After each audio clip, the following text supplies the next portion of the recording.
Yo, what's going on, family? Lion Family Media Group presents a cool podcast. I am your host, Juan Samir, along with your other host. Harry Leon. Today, we have a very special guest on the show. Probably met this person, I want to say like over a year ago. Somebody who just gave me a lot of encouragement, a lot of confidence, just try to help me out. Just give me a lot of guidance and a lot of support. And as far as like advancing my creative career. This dude has been super cool, very kind. It's, it's the kind of person you feel like you've known for a long time. You know what I mean? You got that very like down to earth spirit. My man Mo, Morgan Steiker. What's going on, Mo? What's going on, fellas? Thank you for having me. It's a pleasure. Um, yeah, I feel like you and I were like quarantine friends. We met during 2020. We had a relationship pretty much before we met in person, just going back and forth on DMs and emails and texts and calling. Um, yeah, it's great to be on the show, guys. Thank you for having me. Oh, thanks a lot, Mo. I wanted to say, Mo, how was well, congratulations. I think the closing night of Street Dreams was it tonight? Was it last night or two Yeah, nights it ago? was it was Friday night. It was the closing night of our show at Seaport, celebrating the wins. And yeah, it was a 2.5 month residency. So we didn't want to leave. We were kind of sad it was over, but still looking forward to the next chapter. All right, I came through on the first day with my son just so he could try to just experience all the art, all the creators, man, and like what you guys are doing is really it's really special. Can you talk about just how you got started with Street Dreams and just how everything kind of just is where it is today? Yeah, absolutely. So I've been a partner in Street Dreams for about 3 years, but the collective, the group, the magazine, the vision, all of that was started before by my other partners, Steve Sweatpants, Eric Veloso, and Mike C. So those three guys got together. Steve is from Brooklyn. Eric and Mike are both from Vancouver, and they had met over Instagram, and they were they were meeting through people in the same circles and coming together, and all photographers on the come up who were sharing their work and were not represented in traditional spaces. We're not represented by galleries. We're not necessarily led in by the gatekeepers of photography at the time. But with Instagram, they were able to create their own community, and that's how Street Dream started. So they started an Instagram page and they ended up publishing a magazine. So it's really interesting how it was kind of reverse engineered. Usually magazines are print first and then kind of like go into social media. Some do it all at the same time now, but for Street Dreams, it was really using Instagram at the time to curate images and almost bring that editorial eye. I'm talking like 2012, 2013, so early days of Instagram. Bringing that editorial eye to that platform at the time, and then expanding on it, and creating of things like photo walks where the guys would drop a location and invite photographers from all over the city to meet up and shoot together, and that became a huge thing. I joined about 3 or 4 years into Street Dreams already having been started, and my background is in the music industry, as a promoter, as a marketing person. I did pretty much everything in the music industry. I've touched like almost every aspect of the industry, from live events to recording to artist management to marketing and promotion. Um, and Yeah, when I saw what they were building and I understood that Street Dreams represented a lot of creatives around the world who were just identifying with what those guys were doing and what we ended up, doing together. Um, I clicked and I started working with them and, lending my support where I could. And now, bringing us to today in a project like Celebrating the Wins, um, it's a combination of all the things that we've done pretty much as a team. So, we have like a pop up shop. where we do retail and sell our merch and our prints. We have the main thing being the gallery where we can showcase photographers.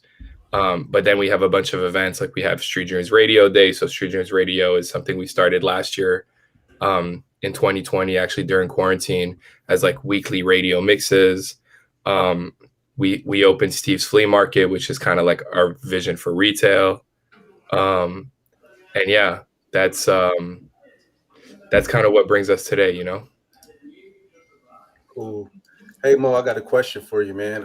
Working Sure. with so many different people in the creative realm, um, what do you think inspires you personally? You know, you're working with so many different creatives, and you say you have a background in music. What really inspires you? Um, I really love to learn.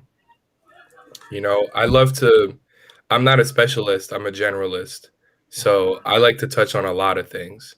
And I'm not the best person in the world at one skill. Um, I love to be able to jump from one experience to the other and meet people who have different skill sets and who could teach me.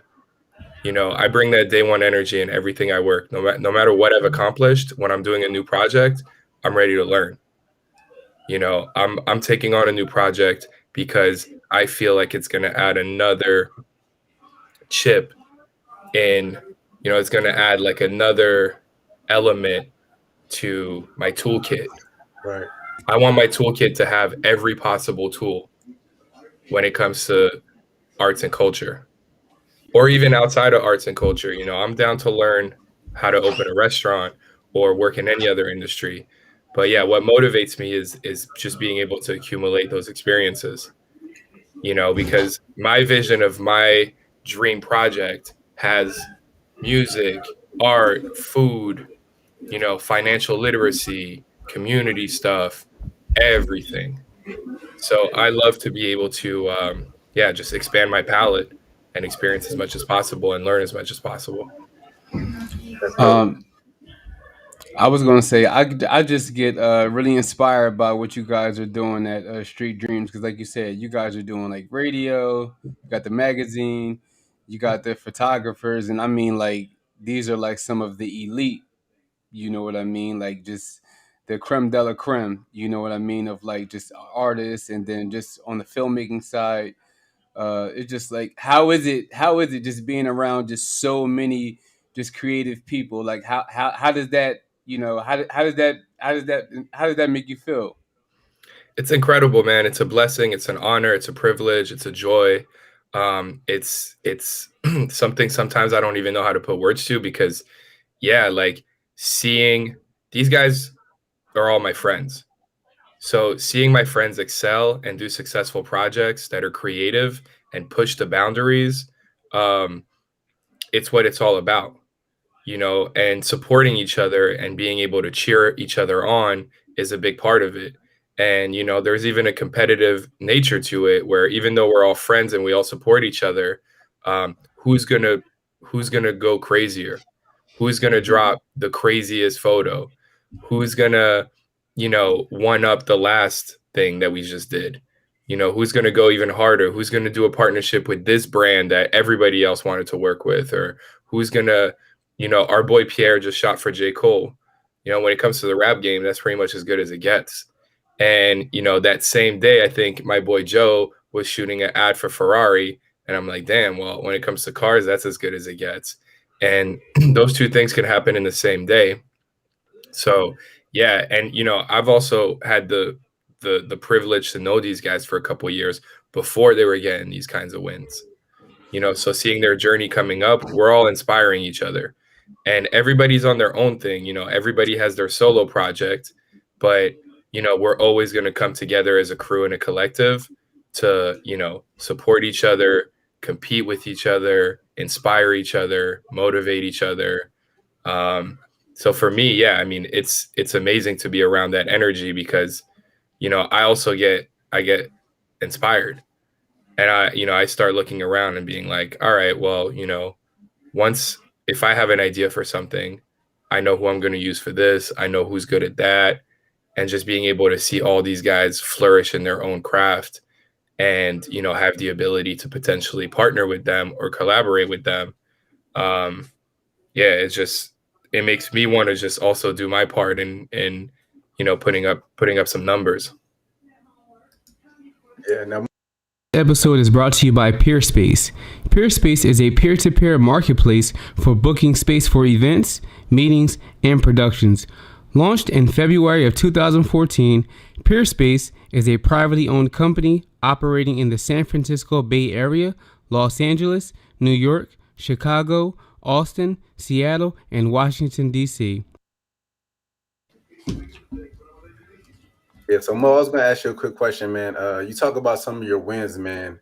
How do you think like your losses and over the years have helped you build, towards a winning equation? Yeah, that's really interesting question. Actually, I had a conversation with my friend about this a couple nights ago.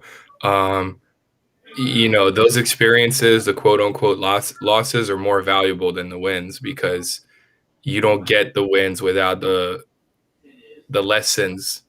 Nobody comes out the gate shooting perfectly. Right. you know it's just, that's not how it goes, no matter what field you're in. You got to miss a lot of shots, and sometimes the it's more, missing a shot is more than missing a shot, especially when you're independent creative and you put your livelihood on the line. It's not as simple as, oh, I missed this shot, now I'm just going to grab the ball again and shoot again.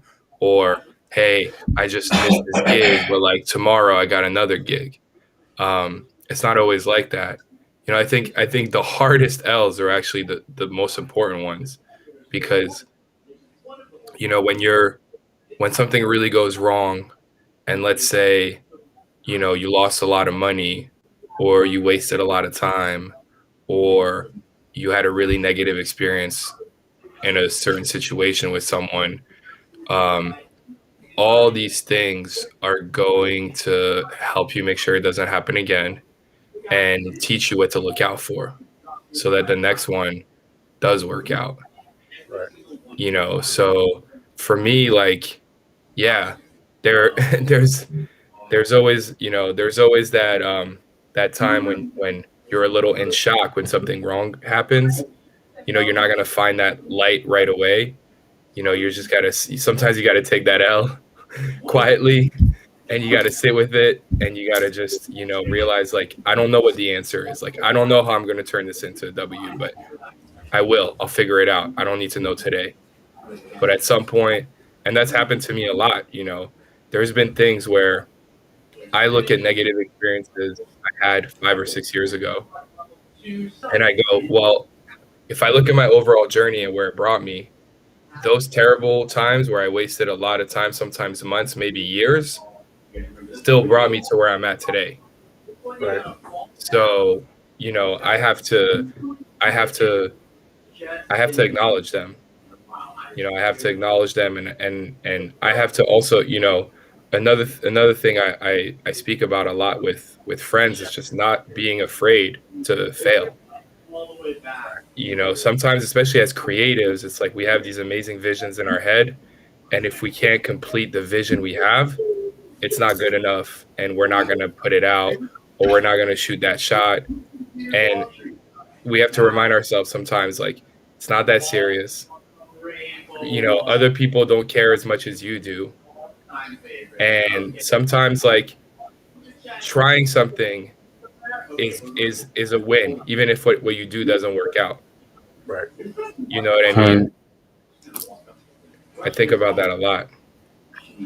yeah, I think we spoke about that. The last episode is just like really just taking your time and not rushing your craft and just really appreciating like all the ups and the downs, because like for me, I've been like working with cameras since I was like 14 years old, but I've just like a lot of things in my life have personally have like just kind of forced me to just really slow down, on the creative side. But it taught me a lot about character, and it made me who I am today. So it's just like now, just I appreciated everything that I went through to be who I am today, because now I'm more patient. Now I'm more humble. Now I'm focusing, and I'm appreciating. a lot more than just before. Then just like Right. acknowledging that everything takes time and it takes time to develop. Like the reason we started, a core podcast, the core stands for creatively optimizing our longevity. So it's just like Mm, it's about the longevity. It's about just yeah, being great for a long period of time. It's not just 1 year or 2 years. It's just like how can you really just take the love for it and just keep continuously doing it every single day, because it's easy to just give up and just say, f this, I'm not doing this anymore. But it's more character when you just continue to just do it for the love, and then it'll just pay off if you just continue to put the work in.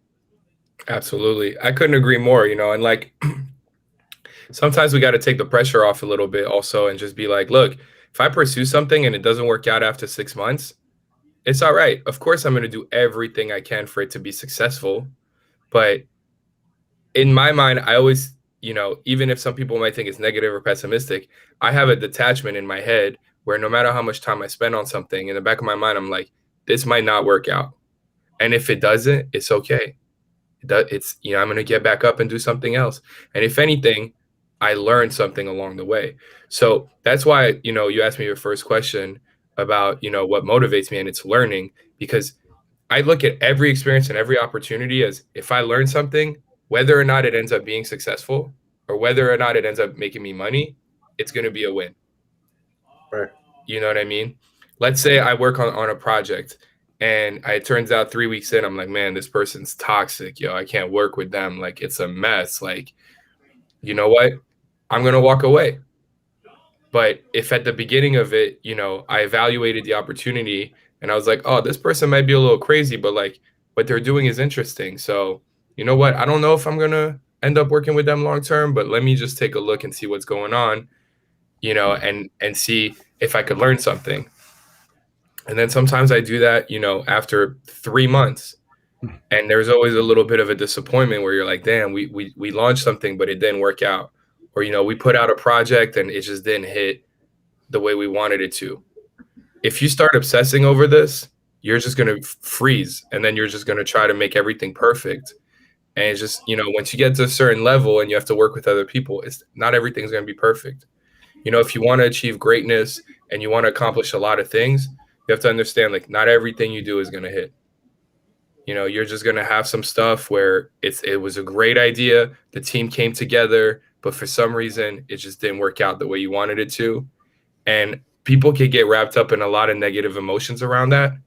I tend to just be like, yo, we tried and it's okay. Maybe something else will work out. If it's time to move on, it's time to move on. If we feel like it's still worth grinding through it, let's grind through it. But you know what I mean? Being able to understand, like, hey, it might not work out, but I'm still cool. I'm still here. You know what I mean? Like, just having these conversations, like, there's a lot of projects that I do like that. Some people ask me, oh, would you still do something for free? Hell yeah. And, I'm 34. I've been in the game for over 15 years doing what I do. And a lot of people in my position, they might not want to do stuff for free. But I always find time, because I'm like, you know what? You don't know what you're going to learn, and you don't know what blessing can come from that opportunity. It doesn't mean I'll do anything for free, but as long as I know there's that opportunity to learn, I'm interested. I was going to. This episode is brought to you by Anchor, podcasting made easy. Easily create your own podcast, then distribute to all major listening apps, all for free. Create and distribute your podcast for free with Anchor, a Spotify company. Record from anywhere, monetize your podcast, unlimited free hosting, one-click distribution. I got you again, cuzzo. Shout out to the ads, man. We got to make sure. But yeah, Mo, I was going to ask you, in your realm of business, how important is like risk taking? That's a really good question. It's a bit of a complicated question. I think there's many ways to look at it. Right. I would say in my profession and in life in general, everything involves risk taking. Right. Everything involves risk taking, and it just depends how much. It really comes down to the details, and it really comes down to having that conversation about potential scenarios. And you know what I mean? Like sometimes people will not necessarily dig that deep. It's like sometimes you have a conversation, hey, is this a potential risk? And everybody has a gut feeling, and everybody will kind of like run through some scenarios. Oh, but this could happen. But not you don't always get the breakdown of like, all right, but how would this happen? Let's break down the step by step of the risk that you're talking about. Is there a way to run through a scenario where that risk does come to us, but there's a way to go around it? You know what I mean? So really like digging deep and granular into risk taking and understanding like, and it's something I used to not do. You know, I think it takes time to really understand like there's a spectrum when you talk about risk taking. There's people who are just completely risk averse because anything that feels outside of their comfort zone is a no. And then there's people who are just, they think bigger risk, bigger reward. So I'm just going to go big risk on everything. And I don't even have a process. And that sounds like a disaster too. So I'm somewhere in the middle. And depending on the project and the scenario, I'll find like where is the exact line to be where it's the appropriate risk. Right. You know what I mean? We're not just out here taking a risk. We're taking an appropriate risk. So we understand, yeah, this is risky, but we've ran through the scenarios. And at the end of the day, when we run through all the scenarios, that thing we're worried about, it's not going to be as bad as we think. So that risk that was scaring us is actually not as risky as we imagine it to be. And then on the flip side of that, sometimes you minimize a risk. Let's say, for example, with us in Street Dreams, oftentimes when we do partnerships with brands or different entities, there's a risk of how our community will perceive this. You know what I mean? And how we feel about partnering with certain things that don't align with our values. So for some people, that might be like a small risk. They're like, oh, yeah, but if you do one corny thing with a brand, people don't really care. It's only one thing. And we look at it differently. We go, all right, but we built years to really build our reputation. The people that go to Street Dreams, they know what we're about, and we haven't disappointed them. So that one corny thing could actually end up being a lot more risky than, just one thing that people are going to not notice. People might notice and be like, damn, I thought these guys were really authentic and legit, but they just did some corny shit. Excuse my language. They just did something corny, So that's something where the risk is actually greater than what most people would think it is. And that's when we start really breaking down those scenarios. In general, though, I would say, yeah, like I do like to take risks, but I like to be really measured about it.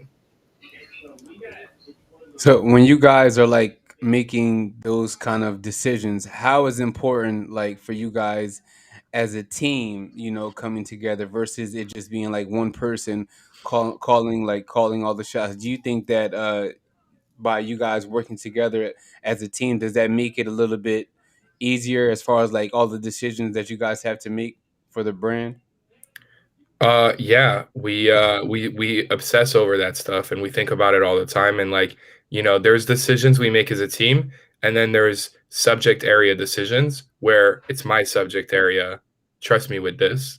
And the way we've set it up is with the rest of the team, there's things where it's just Steve's decision.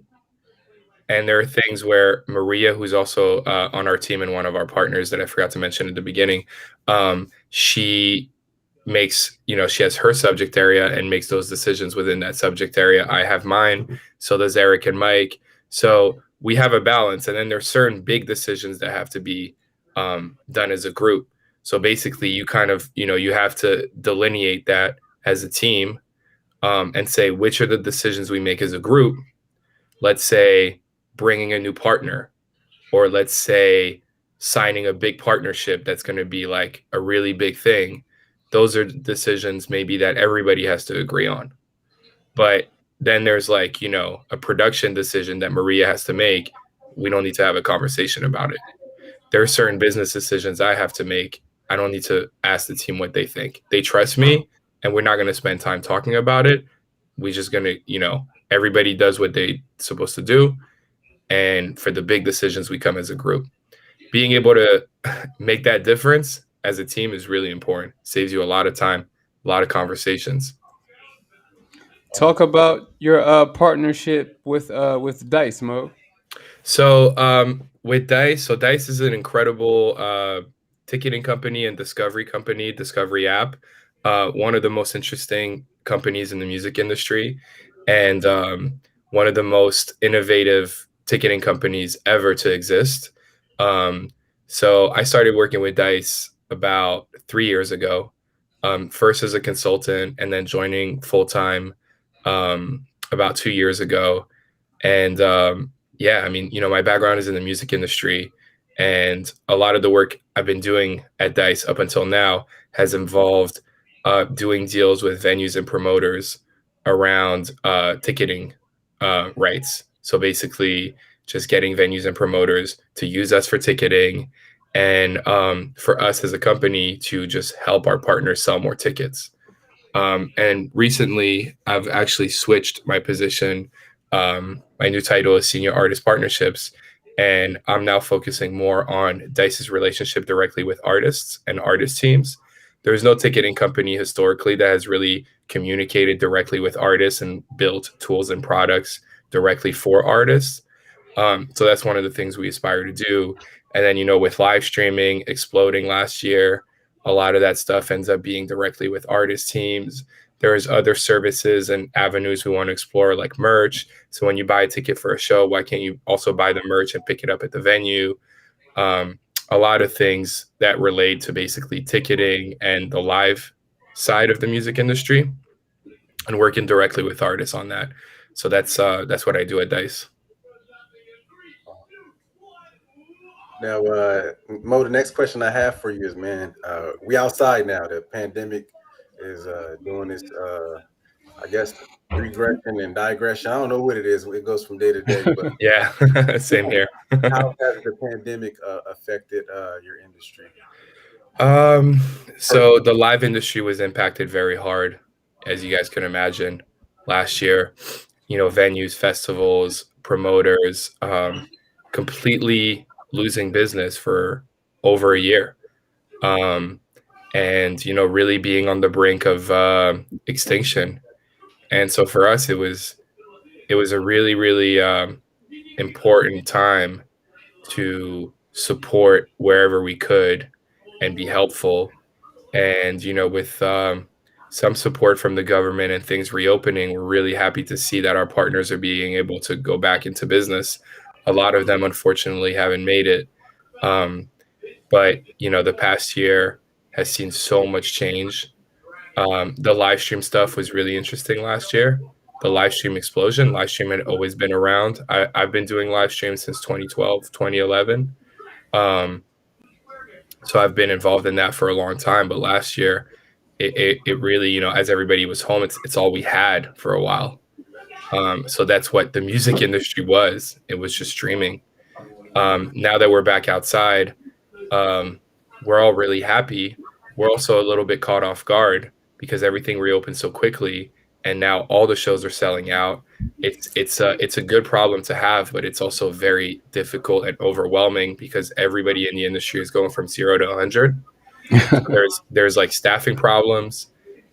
There's like really stressful timelines, and when you haven't been doing your thing for a year and a half, it's like it's like asking an Olympic athlete that has been on bed rest for a year and a half to jump into the Olympics the next day and be ready to compete.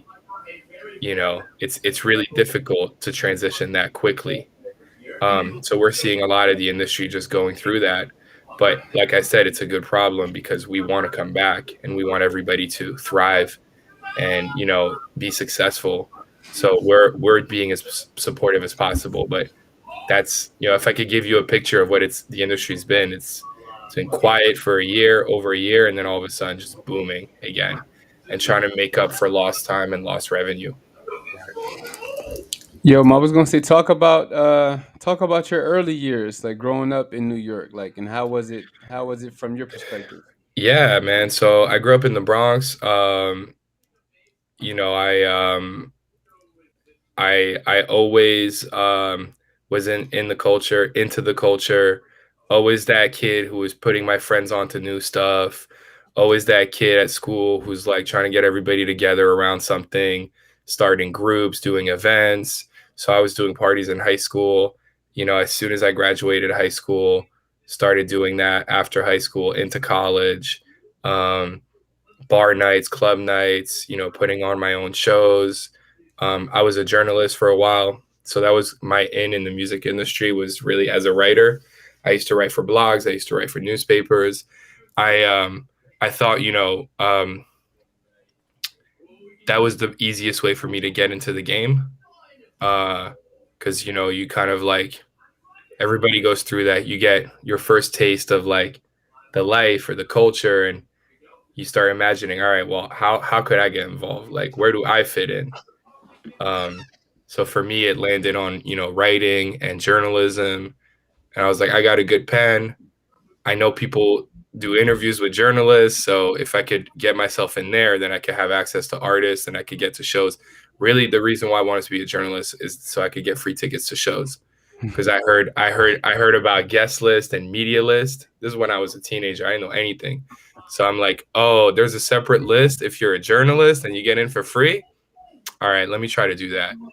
Uh, and that's exactly what I did for many years. So it got me in the game, and it got me, to start building my network and building relationships.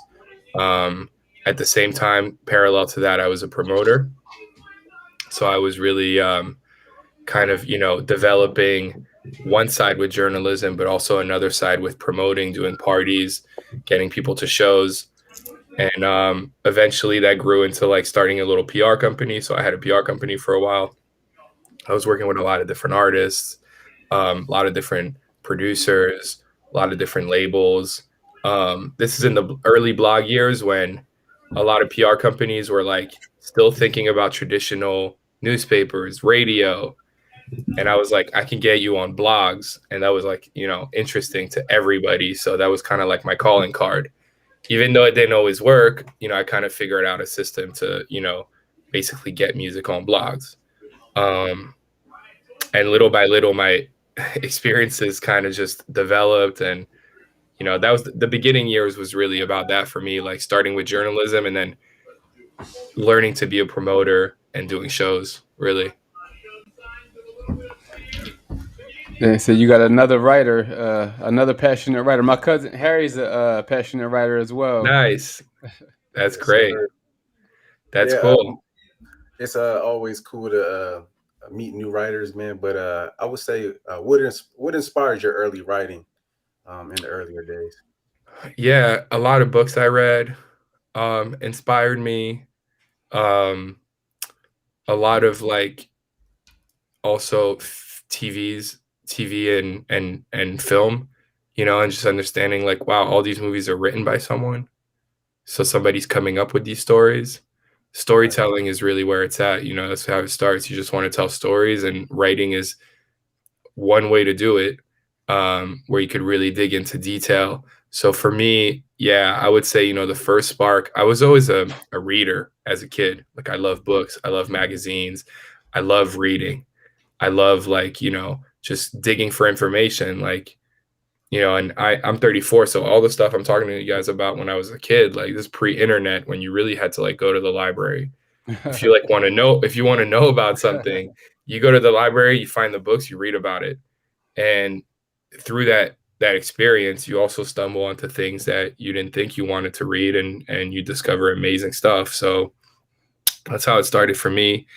And very early on in high school, I started writing, and I was recognized for it. Like my teacher was like, wow, you should do this more. We have a competition where, we have different kids write short stories. Do you want to do one? So I did one, and I won the competition, and I was like, all right, cool. Like this is fun because you bring people into your world, basically, when it comes to that. That was creative writing. Um, and then in terms of like more like journalism, The spark, I think, was really music. It was Nice. really just like wanting to be in the music game and understanding that, this was an avenue I could take to enter the game. Just like, hey, let me play this position and see if somebody will put me on. I So saw that's one of your that's how I developed. I saw one of your story posts. You had like you was showing like your VHS collection, and I was like, Hmm. okay, Mo. I was like, I'm not sure if your collection is better than mine, but it was you had some dope stuff in there. How do you think like just like technology and like everything is so evolving now, just from going from like just the VCRs to just DVDs to just everything's on the internet now, so it's like everything is being obsolete, from like generation to generation. Like it's crazy. Like how did and like what's some of your favorite movies like that you like to watch, like your genres and stuff like that? Yeah. So, yeah, I mean, I love to collect VHS. I had a bigger collection that I, sized down a little bit. Unfortunately, I had to, like, moving and stuff. You're like, damn, do I really need all these?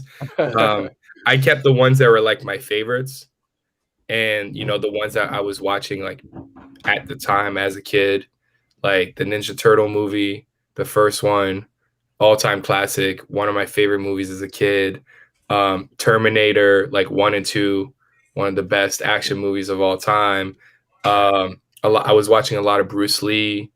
I was watching a lot of comedies, like Friday, stuff like that. The classics, Yeah.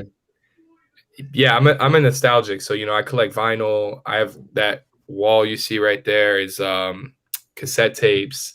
That's like my father's cassette collection that he used to play in the car when we were riding around and I was little. Um, the VHS tapes I had as a kid is, my VHS collection of movies I used to watch. The vinyl is like another way for me to collect memories. So I love technology, but I liked it better before. I think everybody to some degree, if they're, had a good experience with something as a child, it's always going to hold that nostalgic intimacy for them. So, for me, like I always chase that. I'm always happy to revisit those times and really just indulge in the nostalgia of just like having vinyl, having VHS. Um, I love technology. I love that things are accessible for more people. So I'm always going to be in support of what's new. But in terms of my own preference and passion, it's Yeah. analog. I'm an analog guy. Nice. Now, Mo, I got a final question for you, man. As far as like a 10-year outlook or outlook for the future, what would you say that outlook would be for you? That's a great question, man. I want to work in the cannabis industry. So that's the next thing I'm focusing on and already working on. Um, I'm really excited about that. I think culturally it's still really weird and messed up. And there's a lot of things about the industry that could benefit a lot of people. Um, and so, I'm interested in that. I'm interested to see what happens when it's legal all around the country and it could allow a lot of people opportunities for capital. And hopefully it's going to be like, equitable and it's going to be done right. Um, so I'm really focusing on that as like a next adventure. Um, I'm a big soccer fan, so I'd like to do something in soccer, in the soccer game, like the next World Cup, or not the next one, but the one after is going to be in the U.S. 2026.